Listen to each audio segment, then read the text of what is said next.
कैसे हैं आप सभी लोग। आई होप आप सही होंगे, अपने घर पे होंगे एंड सेफ होंगे। आज की क्लास में 10th क्लास का पेंटिंग का चैप्टर फर्स्ट करेंगे बेटा, history and appreciation of art 3000 BC to 600 AD।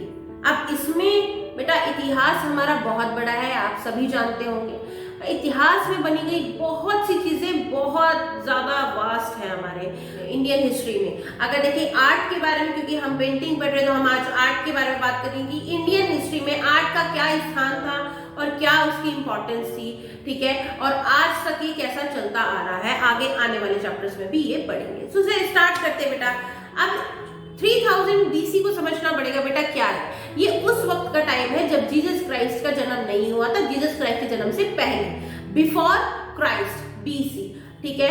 3000 BC जब आपका इंडस वैली सिविलाइजेशन था, मौर्यन पीरियड था, पूरा मौर्यन डायनेसिटी थी जिसमें अशोका आए, चंद्रगुप्त मौर्य आए, कुशानाज आए, गुप्ताज आए, ये सब बिफोर क्राइस्ट का बात कर रहे हैं बेटा। यहाँ पर अगर बात करेंगे तो सबसे पहले जो हमारी पेंटिंग आती है बेटा वो आती है डांसिंग गर्ल की। अब बेटा देखो, इंडस वैली सिविलाइजेशन की बात हो रही है तो आई एम श्योर आपने एक ना एक बार तो नाम सुना होगा हड़प्पन सभ्यता का, ठीक है।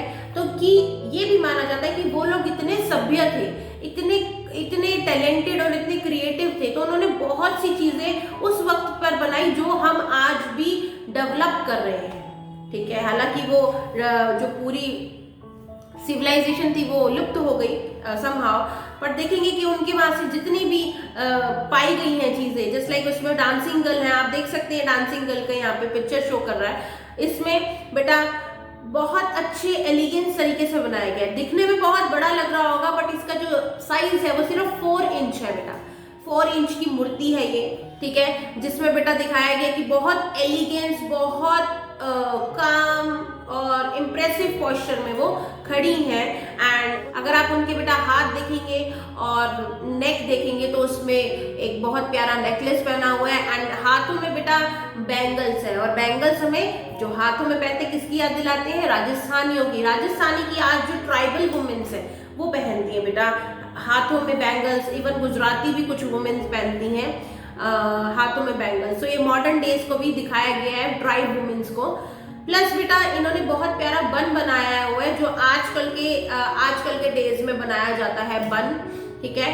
और इनका अगर हाथों का हम पोस्चर देखेंगे तो हाथ क्या है उनके, राइट हैंड जो है वो उनकी कमर पे है, लेफ्ट हैंड जो है वो उनकी थाई पे है बेटा, ठीक है। तो बहुत ब्यूटीफुल और एलिगेंस पोस्चर में खड़ी है। अगर इसके आर्टिस्ट की बात करें तो बेटा अननोन है, वी डोंट नो कि कौन है आर्टिस्ट, किन्होंने बनाया है, क्योंकि एज आई टोल्ड यू कि वो लुप्त हो गया था पूरा। और वहाँ की एक्सकेवेशन से वहाँ से मिली है, एक्सकेवेशन से ही मिली है ये सब चीजें। प्लस बेटा ये भी बात याद रखने वाली कि ये मेटल से बनी है, ये छोटी सी जो मूर्ति है ये मेटल से बनी है। और मेटल से बनने के बावजूद देखेंगे कि बिल्कुल बारीकी से काम किया गया है, बिल्कुल कार्विंग जो है बहुत डिटेलिंग दी गई है, ठीक है बेटा। नेक्स्ट जो पढ़ेंगे बेटा इसमें वो पढ़ेंगे रामपुर बुल कैपिटल के बारे में। अब रामपुर बुल कैपिटल क्या होता है? अच्छा, सबसे पहली बात तो कैपिटल क्या होता है, तो ये ना एक, चलो इससे पहले भी हम ये देखेंगे, जो नेक्स्ट पेंटिंग पढ़ेंगे बेटा पढ़ेंगे रामपुर बुल कैपिटल के बारे में। अब रामपुर बुल कैपिटल है क्या? ये एक्चुअल में एक पिलर है, ठीक है, जो कि मौर्यन डायनेसिटी में जो रूलर थे अशोक, उन्होंने भी बनवाया है ये, ठीक है। एक बात बहुत खास थी कि उस समय में अशोका ने बहुत से पिलर्स बनवाए थे बेटा। जब भी कोई भी एक चीज के ऊपर एक पिलर बना दिया गया। अगर आपने एक चीज ध्यान दी हो तो हमारा जो नेशनल एम्ब्लेम है वो भी बेटा एक पिलर का ही एक क्राउन है, कैपिटल है, एक हिस्सा है, पिलर के ऊपर का हिस्सा है नेशनल एम्ब्लेम, हमारे इंडियन नेशनल एम्ब्लेम की बात कर रहे हैं हम, ठीक है। तो वो भी एक पिलर का हिस्सा है। तो उस वक्त पे बहुत पिलर्स वो बनाते थे, कोई भी जीत हो, कोई भी कारण हो। और इससे ये भी दिखने को मिलता है इनकी आइडियोलॉजी बुद्धिज्म को बहुत फॉलो करती थी बेटा। इवन कि इन्होंने अपने बच्चों को भी श्रीलंका भेज दिया था बुद्धिज्म को स्प्रेड करने के लिए, ठीक है। तो रामपुर बुल कैपिटल में क्या है बेटा? रामपुर बुल कैपिटल में एक पूरा पिलर है, ठीक है, एक तरीके से, जिसका जो नीचे का हिस्सा है उसको कहेंगे हम बेस, ऊपर के हिस्से को हम कहेंगे इलोंगेटेड शाफ्ट एंड उससे ऊपर वाले हिस्से को, सबसे ऊपर वाले हिस्से को हम कहेंगे कैपिटल।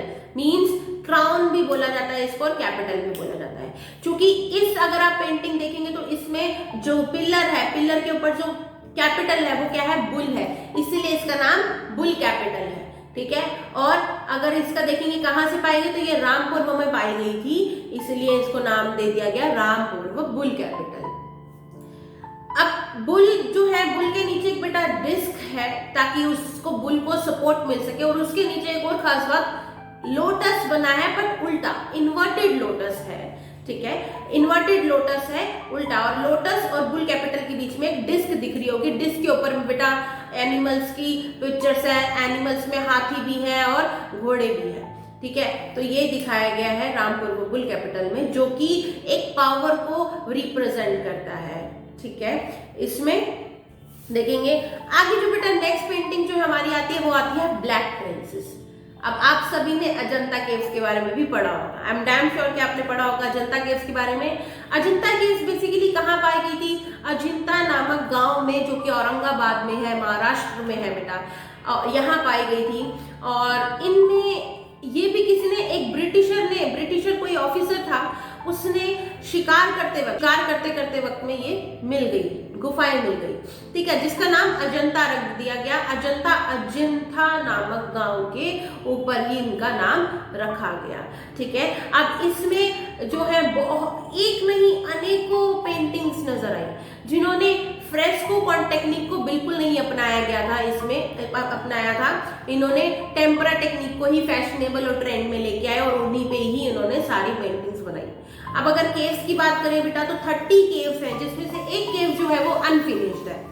उन 30 केव्स में से बेटा आधी के मतलब 2 कैटेगरीज में डिवाइड किया है। आधी केव्स चैत्या बोला जाता है और आधी केव्स को विहारा बोला जाता है। अब अगर हम चैत्या की बात करें तो चैत्या में बेटा वर्शिप के लिए बनाया गया था, मतलब पूजा पाठ के लिए बनाया गया था। और अगर हम विहारस की बात करें तो विहारस में क्या, रहन सहन खान पीन के लिए बनाया गया था। ठीक है, इसमें भी बेटा बुद्धिज्म की आइडियोलॉजी को स्प्रेड किया गया है, इसमें भी रिलीजियस है। और एक खास बात और है कि इस चैप्टर में आप देखेंगे अगर तो एक पीरियड, जितने भी पीरियड्स की बात हुई है, वो चाहे आप ले लो हड़प्पन पीरियड ले लो, मौर्यन पीरियड ले लो, और आप चाहे अजंता की केव्स ले लो, और गुप्तास का पीरियड ले लो, कुशानास का, वकाटका का पीरियड ले लो। बेटा इन सभी पीरियड में ऑलमोस्ट जितनी भी पेंटिंग बनती थी वो सब रिलीजियस टॉपिक पे ऑलमोस्ट बनाई जाती थी, रिलीजियस टॉपिक पे। ठीक है, तो अगर ब्लैक प्रिंसेस की बात करेंगे तो बेटा बहुत अर्थली कलर्स का यूज करके बनाया गया है। ठीक है, एंड ब्रिलियंट है, बहुत ब्राइट है, एंड बहुत ब्यूटीफुल तरीके से इसको बनाया गया है बेटा।